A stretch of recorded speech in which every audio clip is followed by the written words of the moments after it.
board is set up, so I started. First thing I did, I measured. We want to make sure we have a square tortilla press. I mark my line where I'm gonna make my first cut.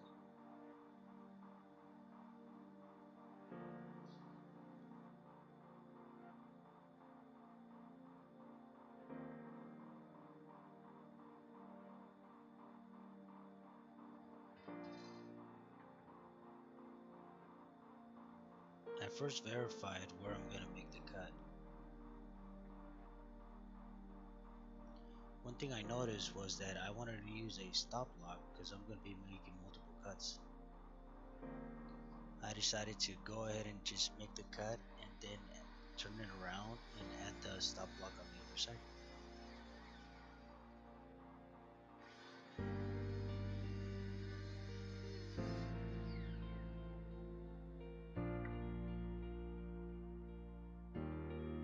I set up my stop block ready to make the multiple cuts.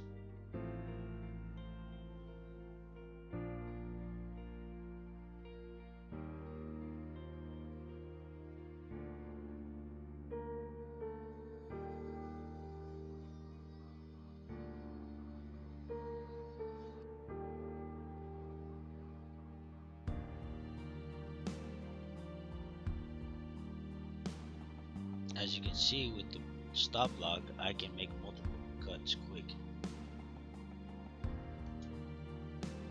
Here, I'm going to be cutting the top. We want the top to be a 1/4 inch smaller than the bottom. I do the same process, do multiple cuts. Usually I do my service calls at people's houses, but this is a home project for YouTube. This is my first video, so I have a lot to set up and a little nervous making this video, so please bear with me. Here I want to go ahead and start laying boards so they're really square, so when you put both of them together they're laying flat against each other. This project really doesn't take that long, but I originally just made one for my wife and she posted it on Facebook and now all her friends want one.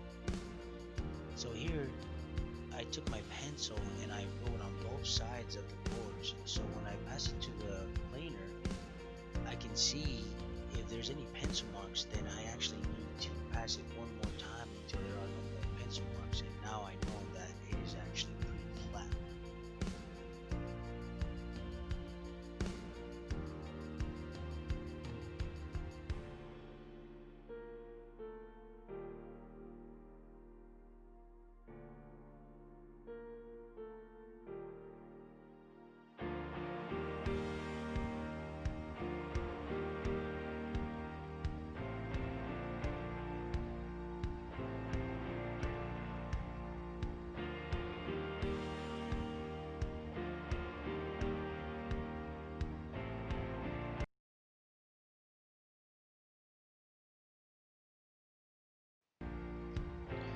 I then move all my pieces over to the table saw so I can make a good edge on it. I put the board against the table saw blade, and we want to make sure that the blade is just barely over the board. This is just a safety issue. It's not really necessary, but it's more of a safety issue. I then move the blade at a 30-degree angle and cut the boards. I then noticed I didn't like that at a 30-degree angle, and then later on I redid the cuts at a 45-degree angle. They seem to be nicer than a 30-degree angle.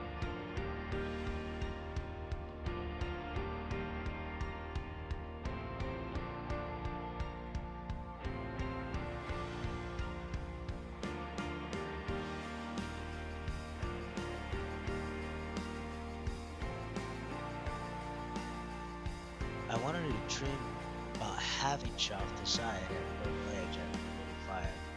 So I put my fence at a 1 inch from the blade, and that would cut off 1/2 inch and a 45-degree angle.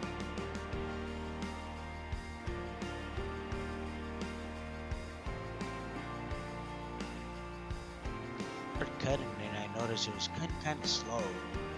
So I've figured I'd change the blade on this table saw because either it's dirty or just needs to be replaced and thrown out. So I just did one, and then I switched the blade and did the rest. I took a piece of 2x4. I also did a block on it because I was gonna do multiple cuts for them. And I cut this. This is the part that holds the handle where you're gonna squeeze it. And I cut all of these about 4 inches because the board itself, when they're two together, there's 3 inches, and then the handle is also about an inch and a half inch.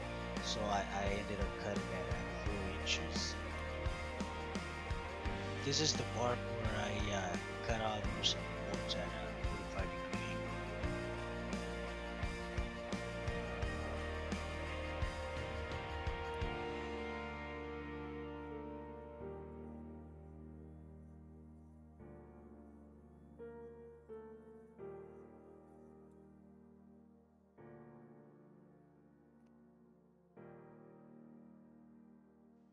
In this part, this is where I cut out where the handle's going to go.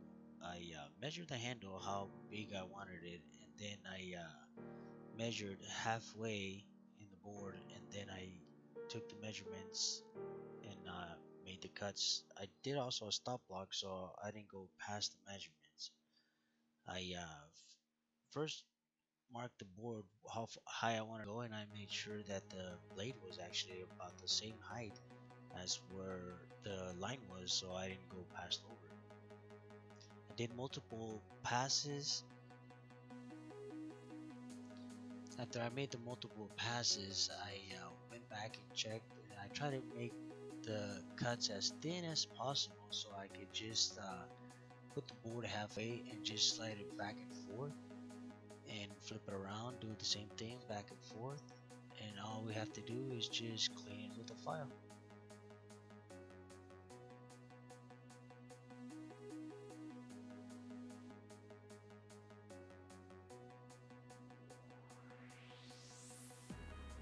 Here I'm measuring the board so I can cut the handle.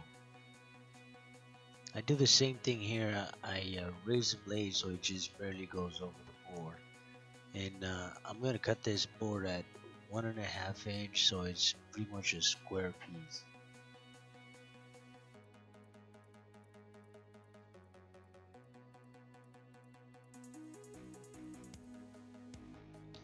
From the measurements, I just added 2 inches and went again and make the cut. So I made this cut at 13 inch. 2x4s measure 1.5 inch, so I started marking 3/4 inch from one side and 3/4 going up and down. That will give me the center of where I'm going to drill the holes. This hole is where we're going to put the screw to attach the handle.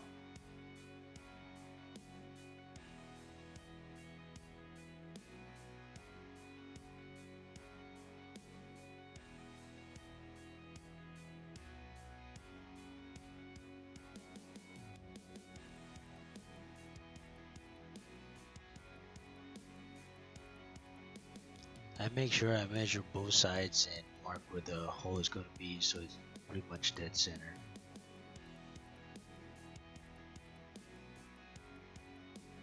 It was going kind of fast, so you didn't really see when I drill the holes on the board that's going to hold the piece and also on the handle. Here I'm just sanding the edges to make it a little bit round and smooth it out.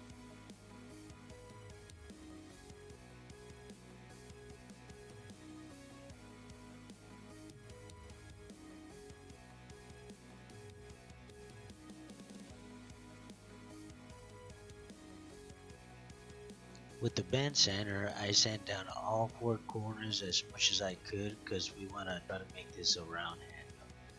Once I sanded all 4 corners, all I did was just sand it back and forth on 2 corners, and then I flip it, do another 2 corners, and then I just keep doing the same thing until it's as round as I want it. I then round the end. I wanted to get these as smooth as possible, so first thing I did was went over 120 grid paper And then I did a 240 sandpaper and that made it super fine on the sanding. I did all the boards off video. Same thing, I sand the handle and the piece that's going to hold the handle. And at this point, everything's sanded.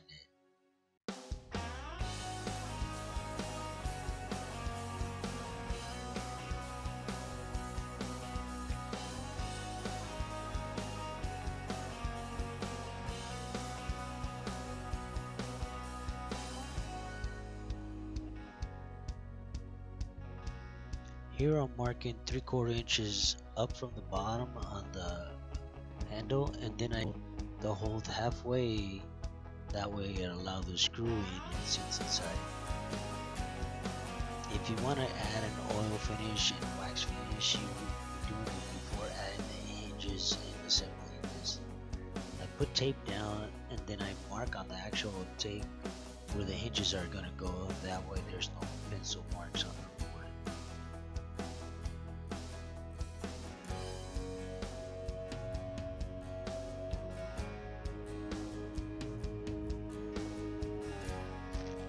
I use a self-centering drill bit to pre-drill the holes before I do the screws, and that way the hinge don't move out of place.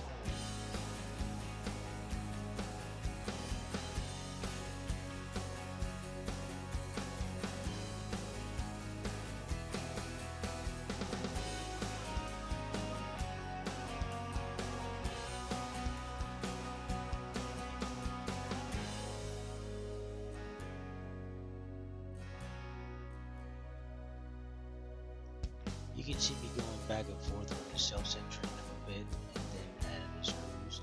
First I started with the center ones, and then after I had the screw on there, I went to go ahead and did the outside edges, and then I did the same thing to the top.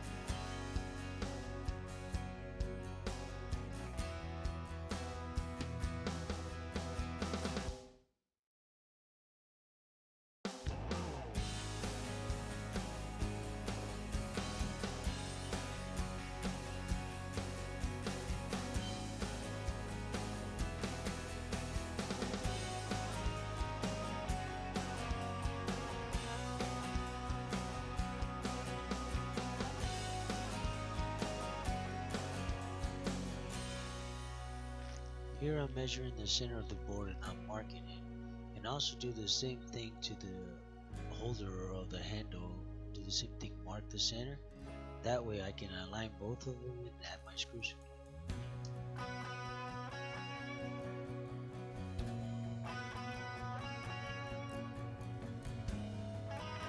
I use stainless steel hinges and screws.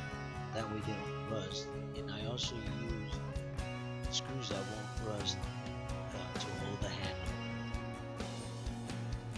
The bolt that actually holds the handle is actually zinc plated, so you can wash this and none of the bolts will actually rust.